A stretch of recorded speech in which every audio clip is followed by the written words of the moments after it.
Hi, I'm Kurt Von Diest for RGG EDU, and we're retouching figs and goat cheese with honey on toast. Yum-y. So looking at Rob's notes, we photographed several takes on this dish. The first is with no honey, and then the same scene with honey added, and then a closer up version of the dish with the honey. We're only going to retouch one in depth, step by step. I think it makes sense to do the one that's closer in.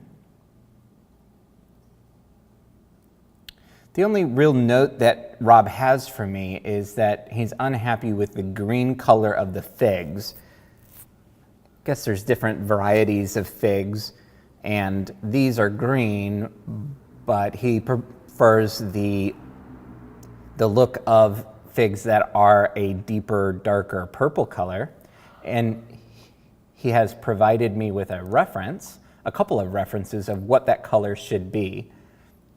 So looking at these references now, I see that the skin is really dark. I mean, it does have a tinge of purple to it, but it's super, super dark and very little color in there at all. And the flesh of the figs does carry some green color in this example, but is pretty beige in this one. And the very center of the fig is pretty red in this sample, and a little more brown in this one. So my goal is to find kind of a happy medium between these. Definitely want to get away from the green skin color, and perhaps shift the inside of the fruit to more of this reddish color. So looking at this in Capture One, I can explore with the color in here if I want, just to see what range of color I have available to me in this image. But this is ultimately an adjustment that I'm going to need to do in Photoshop to replace this green color with this deeper, darker purple. So without further ado, let's just get this into Photoshop and start getting to work.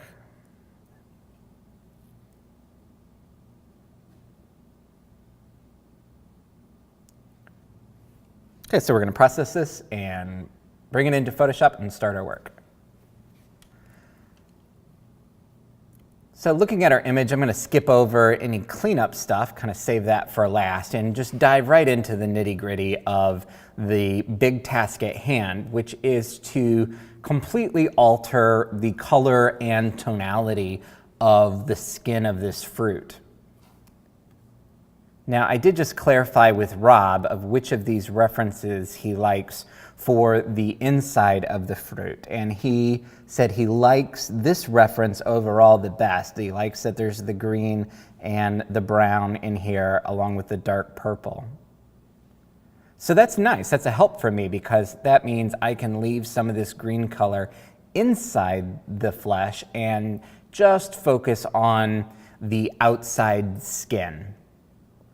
Where I know this is going to get a little more complicated is in the background where it all gets much more out of focus.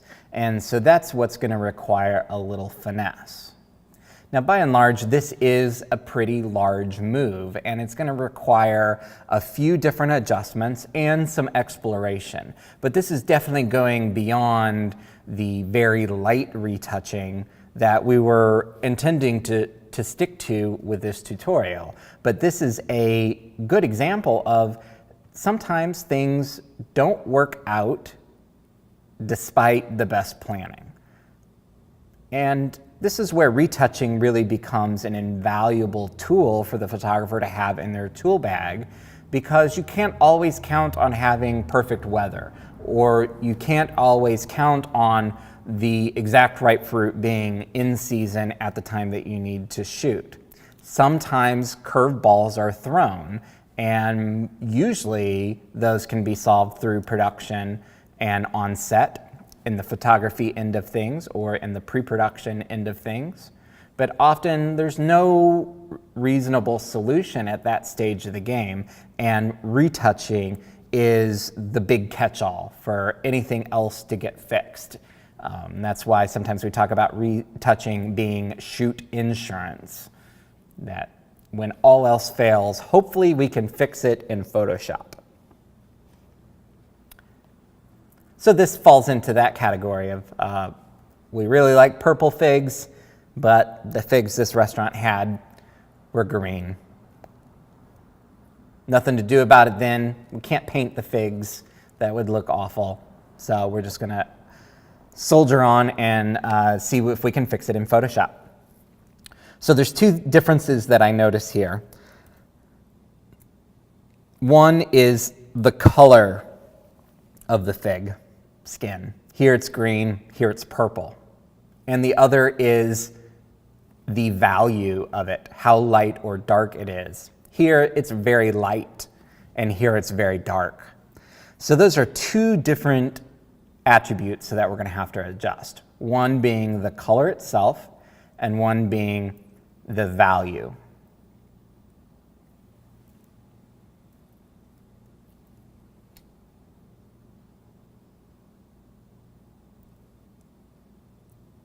So I'm going to start by looking at adjusting the color. I just need to get that green out of there as quickly as I can. I just need to stop looking at it green so that I can see what I'm really dealing with. And to start with, I'm just going to focus on this front fig, and then once we figure out the right combination of adjustments, then we'll carry it on into the background figs. So I'm going to start with a hue and saturation layer adjustment. And I can experiment with this and just see what I get when I start dragging the hue slider around. Of course, this is happening to my whole image. So obviously I'm going to add a mask to make this a local correction. But right now I'm just experimenting. And just looking for, if I drag the hue slider around, is there any color that it gives me on those skins that is appropriate? But as so often happens with this adjustment, the colors start to really break down when you shift them too far. Using the hue slider in this manner is useful only for small shifts, for a slight bump in either direction. In this case, that doesn't give us the answer that we need. Instead, I need to go into an individual channel.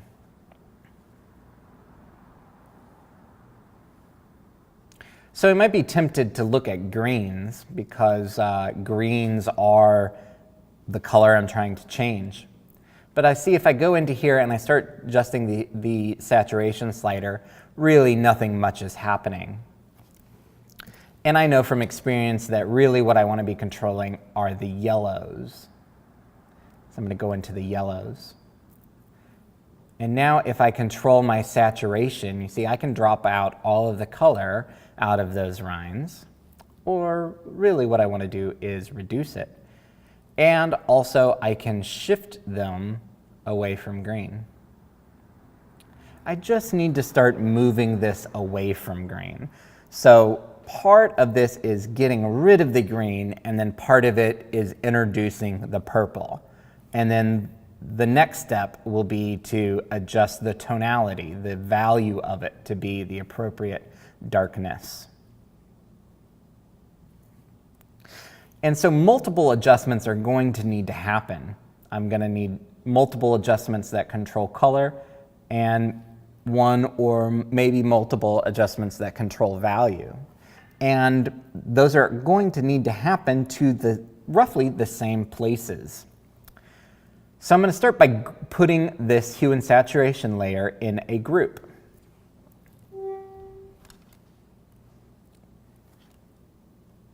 So I just did that by hitting Command G on my keyboard, which adds it to a group. You could also drag it to the little folder icon at the bottom of your layers palette, which would put it into a group. And now I'm going to add a black mask to this group. I'm going to hold down my Option key and add a mask. So now it's masked off. And just using this color change as my guide, I'm going to create a mask on this group. And the reason why I'm doing the mask on the group as opposed to on the layer itself is so that I can have multiple adjustments that live inside of this folder and have one mask that controls all of them. So this will be a great time savers, because if I have one mask on one layer, and even if I start by duplicating that mask onto a second layer, once I decide I need to refine that mask, I may refine it on one layer, but then I have to remember to also refine it on the other layer, and very quickly it just becomes kind of a mess. So since I know I'm going to have to make this adjustment, or make multiple adjustments to the same local areas, I'm just going to go ahead and set this up doing it with a group and one master mask. So as I'm masking this on, I'm doing it very specifically to the extreme end of the rind. And then I'm also letting it bleed into the flesh a little bit.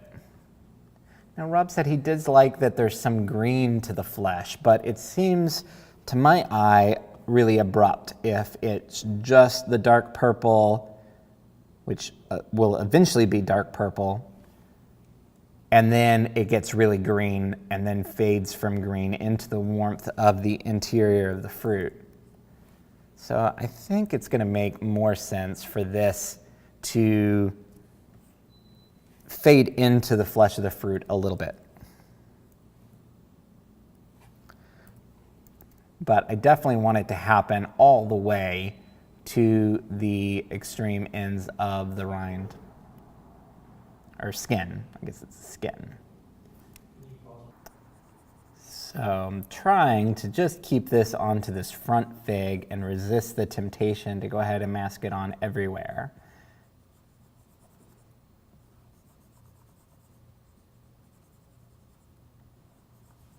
Be sure that I get the actual skin of this masked on completely.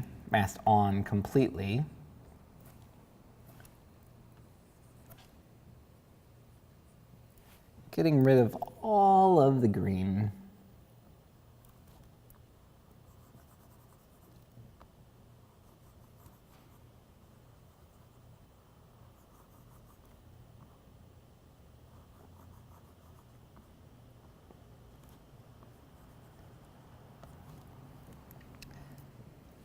And now I'm going to come back with a lower opacity brush and just blend into the flesh just a little bit.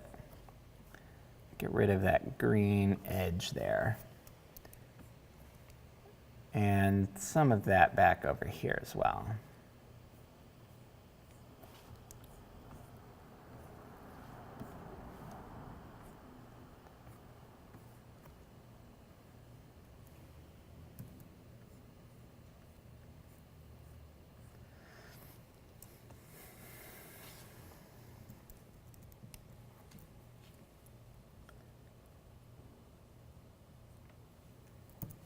Okay, with that on, I'm also going to ignore this drop of honey for the time being.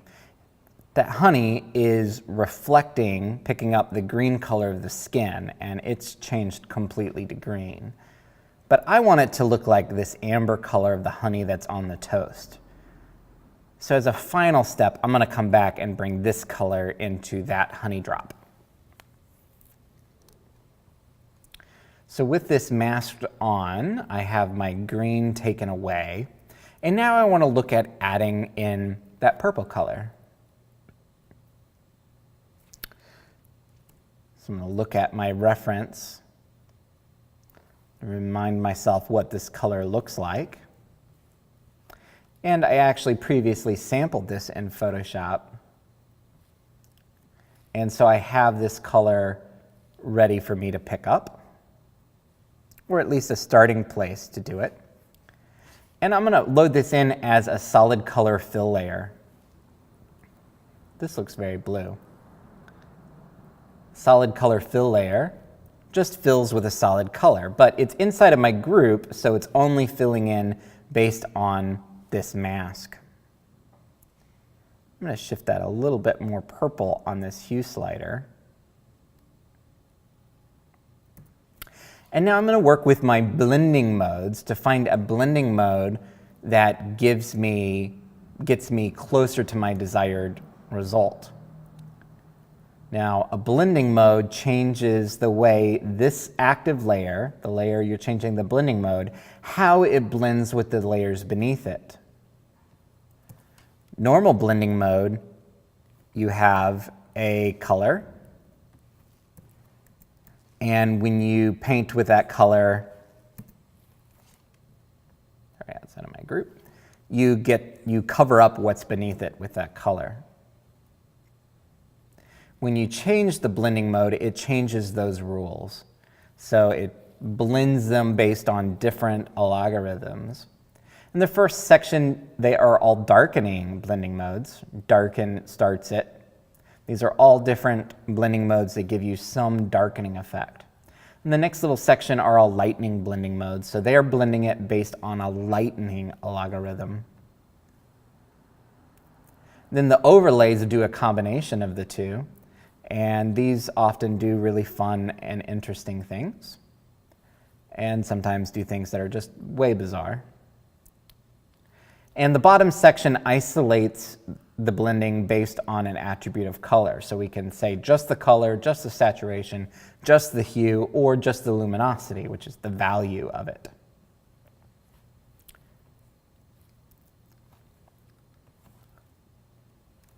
So going back to my purple layer, might seem like adding this to color is going to be the right effect, the right move. Because I am trying to infuse this with some of that purple color. I can shift this to more of a purple color. And this looks so grape right now. And that's because I have not yet adjusted for value. And I can see probably before I go much further with fine-tuning this color, I need to adjust the value. I need to make it darker. Because I'm not going to be able to pick the right color until it's darker. So I'm going to do that with the curves. Again, still in my same group. And I'm going to darken pretty dramatically.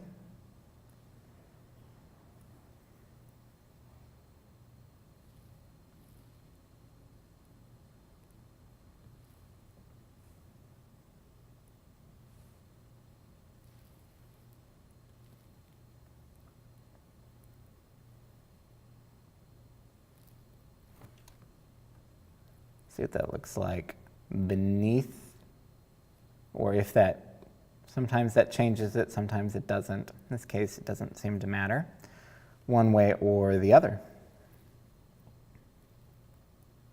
I'm going to go back to my color fill, and now that it's darker, I'm going to revisit my color choice.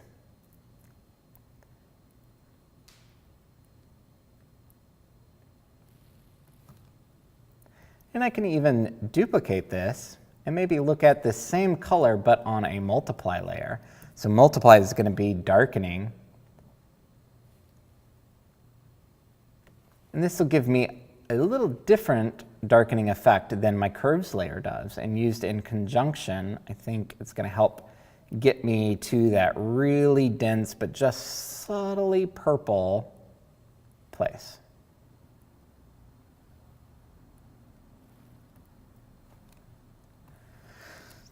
Now that I have much more effects, adjustments stacked up inside of my group, I'm going to spend a little time refining my mask.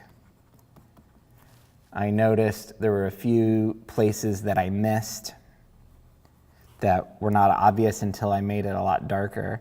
So I option clicked on my mask to load the mask in full size on the screen so I can just find these places where I miss little slivers.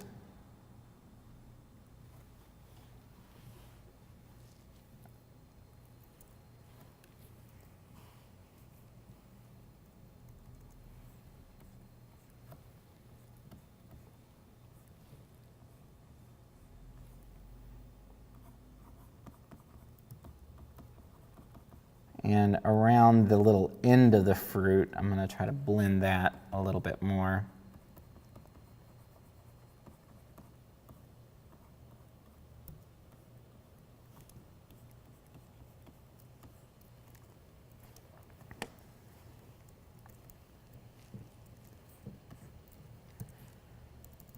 And the areas where I overpainted,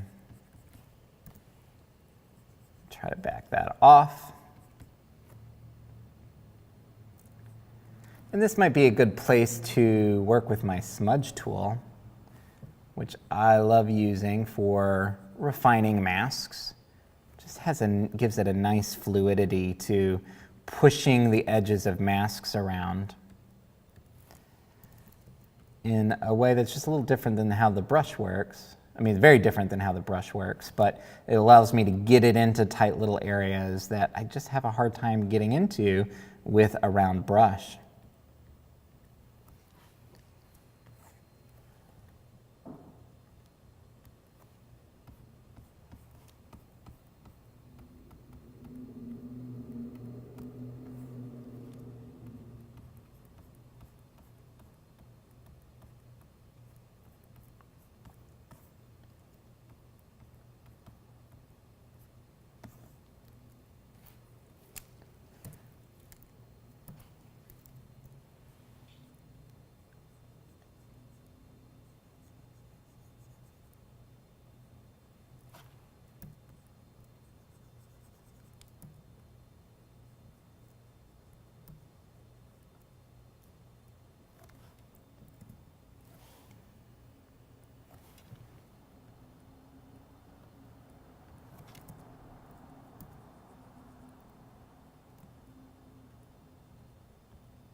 On this front edge where I blended some of this effect into the flesh of the fruit, I'm thinking that's a mistake now.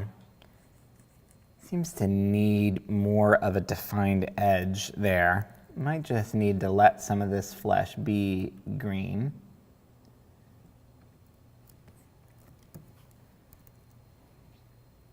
Seemed to make sense when I just had that hue and saturation that was taking away some of the green, but it's starting to look odd with the purple added.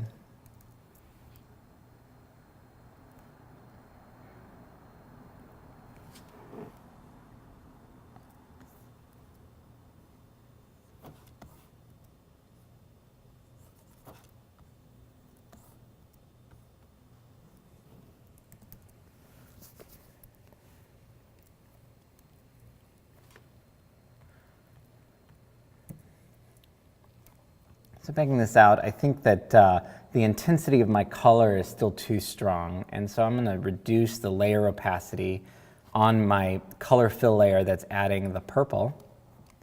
I want that to be super subtle.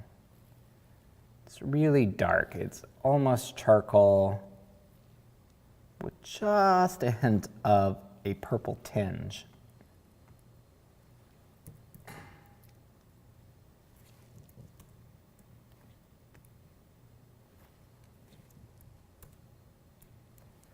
And I can compare that to my reference.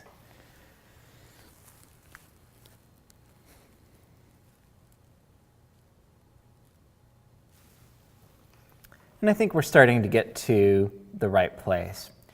One thing I notice is that in these, it's not just one color all over the place. There are some parts that go green and some parts that go a little redder. It's not just one blanket color, which mine is.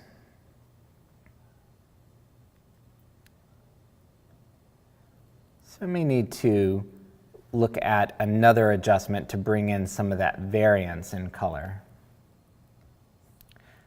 I'm going to make another color fill layer, and I'm going to pick a nice wine color.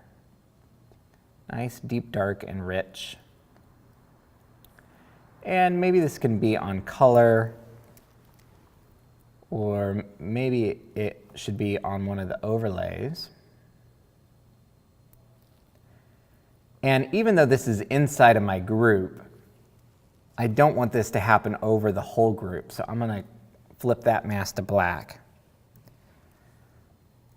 And this is something that I can now just mask into particular areas of the fruit, just to give it some nice variance so that it's not all just one monotone color. Yeah, that's starting to really help, I think. And so with that, now I'm going to go ahead and continue with my masking to carry this through to the background. But I feel like I've gotten this, my toe in a nook here. I have a foothold. And so I'm going to go ahead and save this. So if anything were to happen, I would have my file saved.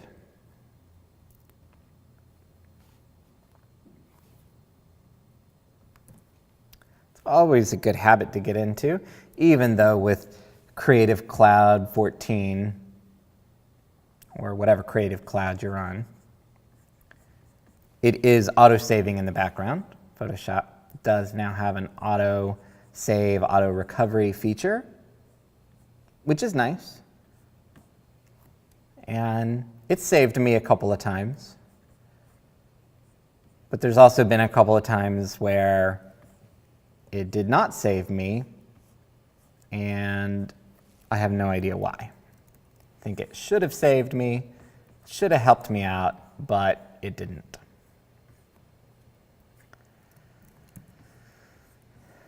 So as I get into this back fruit, it's a little more complicated with the masking because we go so far out of focus. So the edges become really soft. And I want to be sure that I get all of the green away as it gets on the outside, on the outer edge of the fruit. But it's harder to find that line between the skin and the inside of the fruit. So I'm just going to mask this on the best I can and then refine from there. I may find that as I go back in, I think I'm going to find that as I get into these further back areas, that I'm going to want less of the darkening adjustment that I've made. It seems to get so dark, and our image is fairly light in the back. So I'm probably going to, in my refinement of this, remove some of the darkening that's happening in these far reaches. But first I want to just get it all masked on. And then I'll start refining and troubleshooting from there.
All right, now that I've roughly masked in all of my lines. Still a lot of refinement to do here,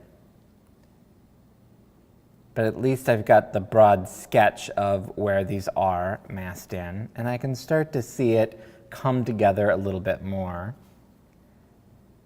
Now, in the background areas, they're still too defined.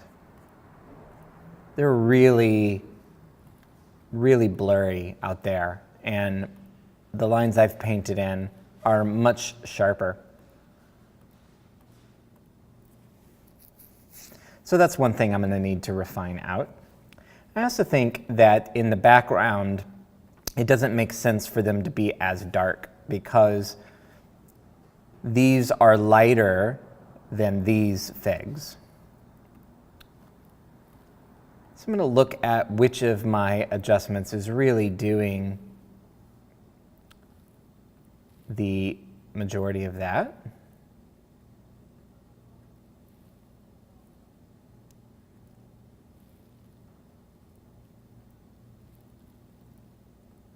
And I'm going to start by taking off this multiplied layer, masking that off of the background areas, the back figs where they're really out of focus.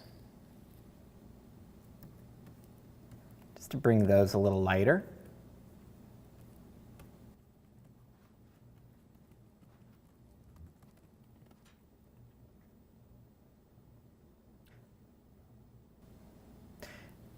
And so I need to work out how to make these stripes of dark purple that I've added more diffused, more blurry, less defined. Looking at this zoomed out like this, I can work with my smudge tool and smudging kind of in quick succession up and down across these lines. Sometimes you get a little ahead of the computer and you have to wait for it to catch up. Can be one way that I can soften these lines.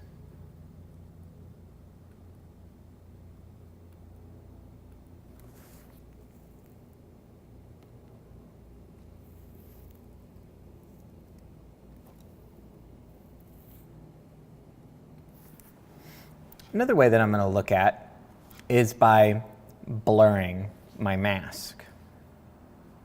I'm just going to try this out.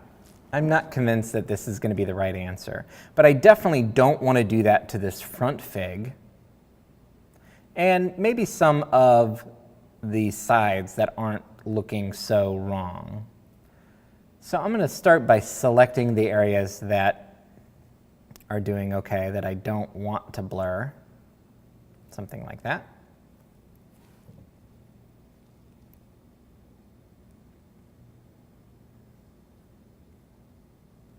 And then I'm going to select the inverse and go to the select menu and inverse that selection.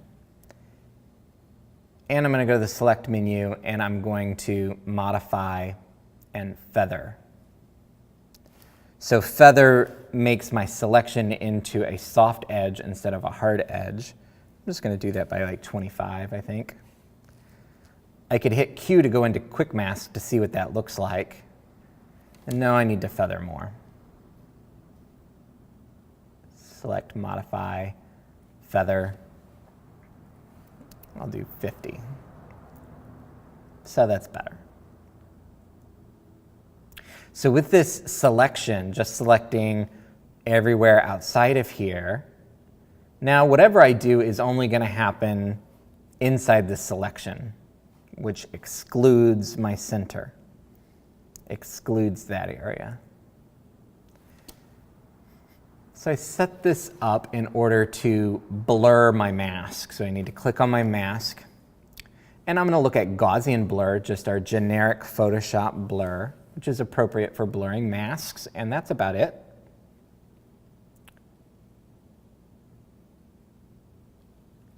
And I'm going to start to blur this up. Now what naturally happens when I do this, as these lines get more blurred, some of that green comes in. But it is starting to help. That is a move in the right direction.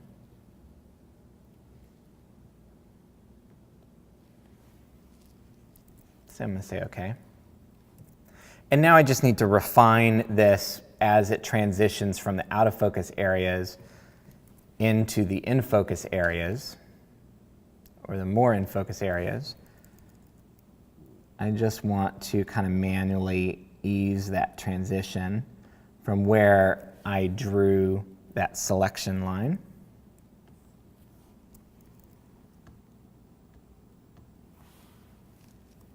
The biggest place that's weird is kind of up here in the front.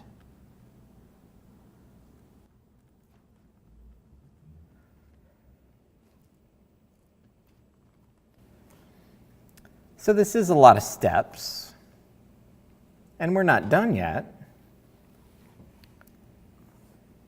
And this is not something that I can go into it saying, I'm going to do step 1, step 2, step 3, and know exactly what they are. Because every picture is different. Every time I need to change the color of something, there's different elements at play. In this case, it's really all about the fall off of the focus that's creating more of a challenge here. Other times it has to do with mixed lighting in a scene, can cause weird problems. And to me, that's where Photoshop really gets fun and frustrating at the same time. It's where it becomes the most gratifying through problem solving, like not knowing what the answer is, but just resolving to stick with it and keep trying things until come up with the right solution.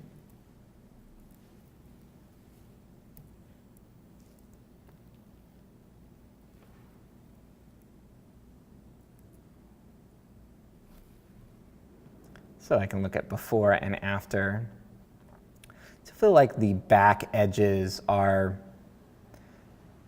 pretty dark.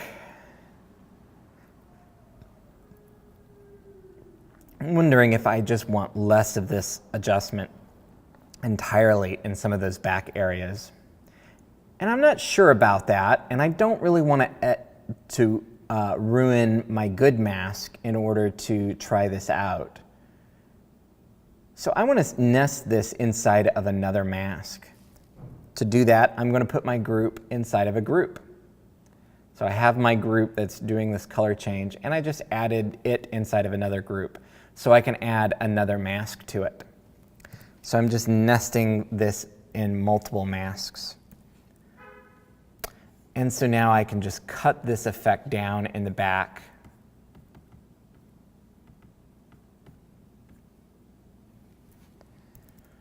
And if I paint it back on, it's only painting it on to where the inside mask is.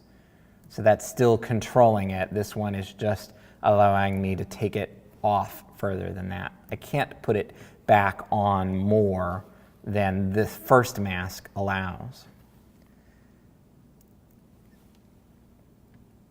So working with two masks in this way gives me some added control, some added redundancy to separate this adjustment off on multiple masks. So I added some of this wine coloration to my front fig, and now I want to carry that through to some of the places in the back. Because I think it's that little nuance that really does start to help make this look more natural.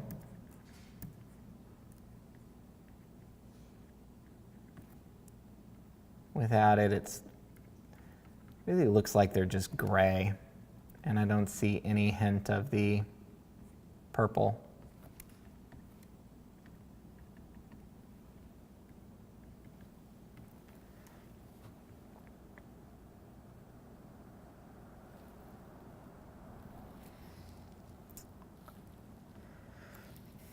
Okay, so I've reached that point where I'm not sure where I want to go next with this skin change. So now it's time for me to take a step back and look at my picture as a whole. I haven't added any contrast or made any adjustments for my photo as a whole. So let's start working on that. Feeling like this needs to get brighter, particularly in the background, and a bit more contrast.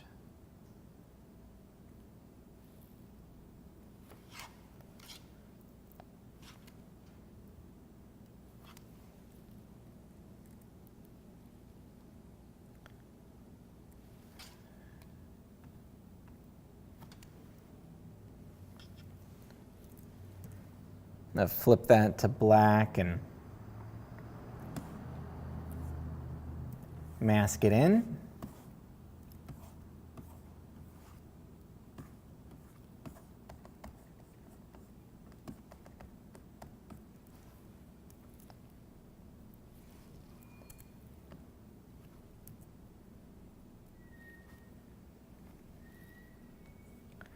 And I'm going to keep working with these curves, looking at that foreground plate where I have the little drips on the plate and this nice tonality in the edge of this glass. Really want that to pop.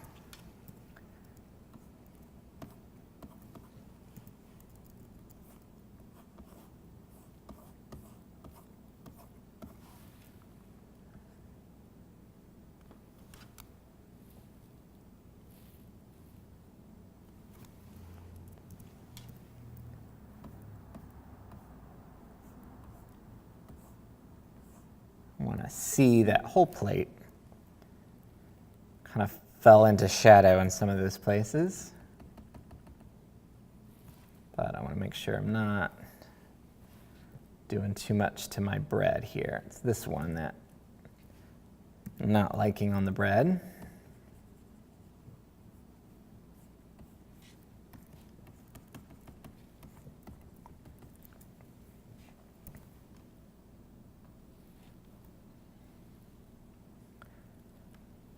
There's a lot of red in this. I'll look at just desaturating my reds a little bit. I think having a little bit more of a neutral palette in the toast and in the background is going to help.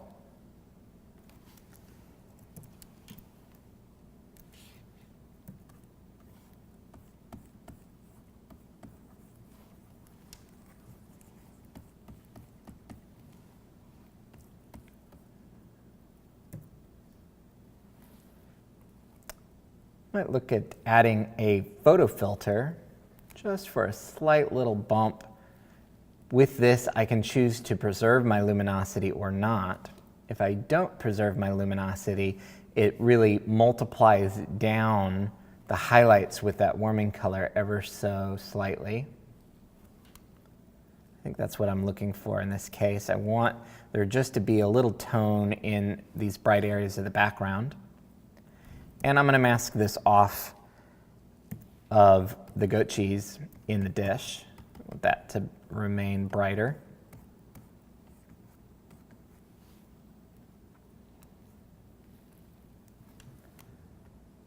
Go back into my yellows on in my hue and saturation.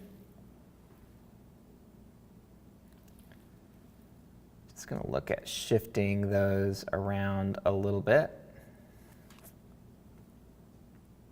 Ooh, hello.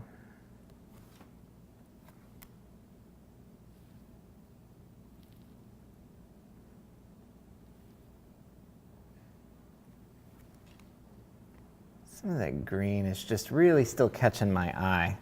So I think this adjustment is going to help balance this out. Just been on a quest to get rid of some of this green. And every little bit of it that I see is just reminding me of how green this used to be.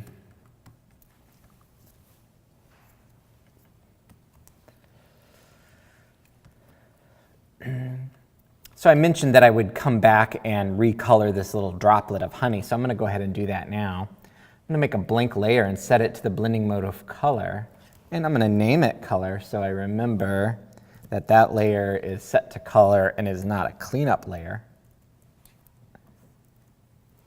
I could do this anywhere in my layer stack, but might as well do it on top. And I'm going to sample a good amber color from this drop of honey that I like. And I'm going to start to paint that into my drop that had taken on the green color of the fig. Starting to look a little fake, and I think it needs to absorb some of the color of, reflect some of the color of the fig.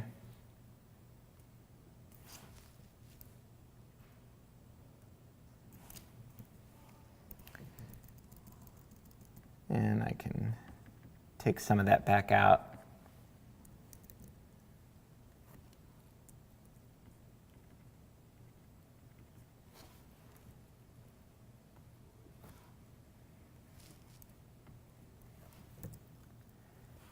I think this honey down here on the table feels really green. I'm just going to add a little amber to that on the same layer. Clarify what it is. And I'm going to keep playing with curves here. I like to find a little bit more pop in the front texture, the texture in the pit of this front fig.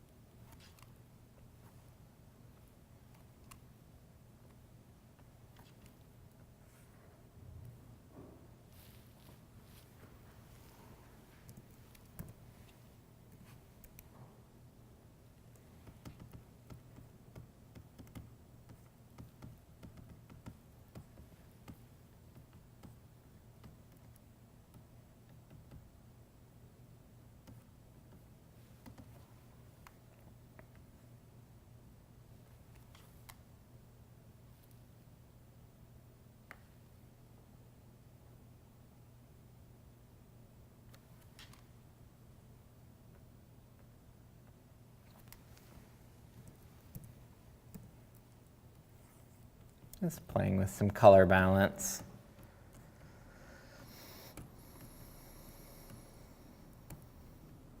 Now it keeps coming to this little highlight in this fig behind the front one. And there's a little shadow here that is this fig casting a shadow on that fig. But I keep looking at it as if it's my mask from changing the color of that rind.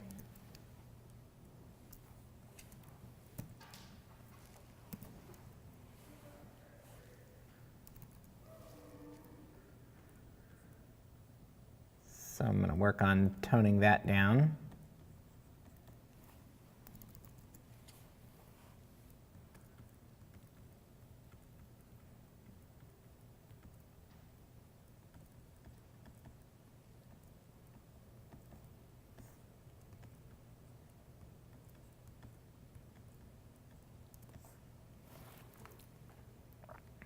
Now that I'm in here, I'm going to come back to my mask for the specific color change and just refine that a little bit. It comes off of the fruit in a few little areas. Give it more of a specific termination.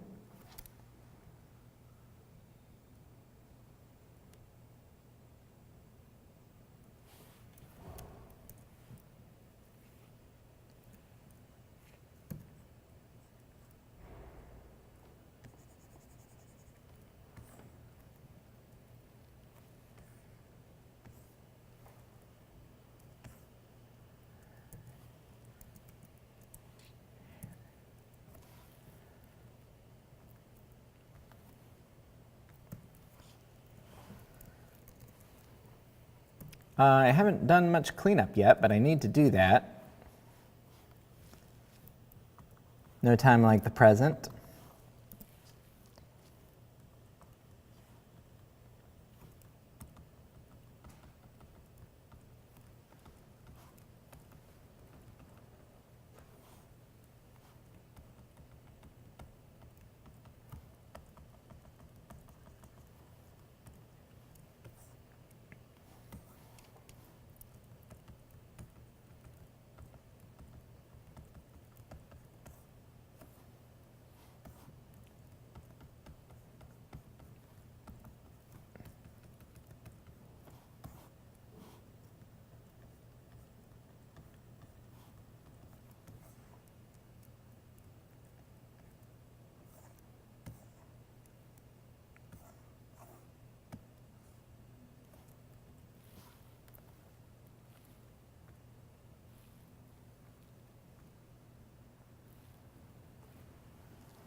something I'm not liking about this, and I'm not having, I'm having a hard time putting my finger on exactly what it is.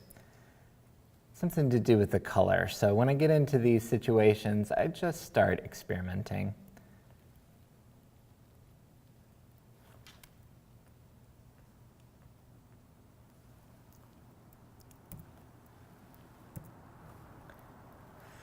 So I've added a levels adjustment and played with the output levels under the blue channel, so I'm screening a little bit of blue into the shadows and a bit more yellow into the highlights.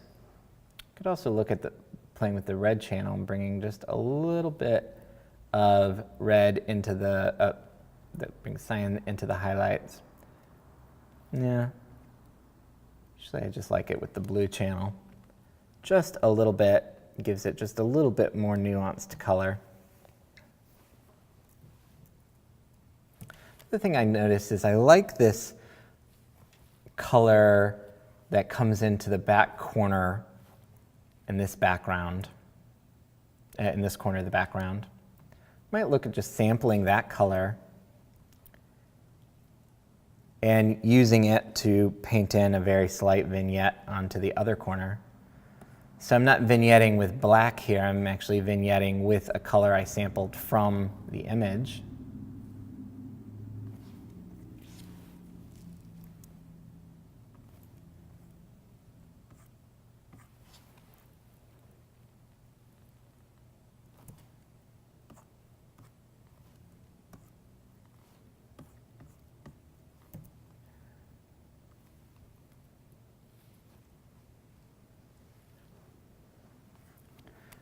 And I'm going to play my burn and dodge action that I created in a previous example in this tutorial. Use that just to pull out, to dodge out a little bit of information in the front of this plate.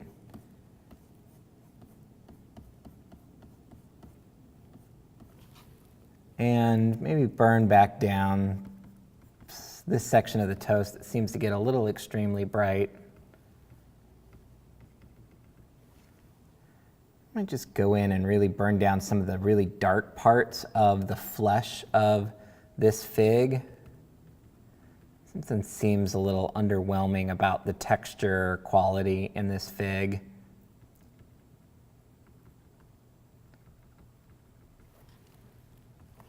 Maybe dodge out some of the little seeds in there as well.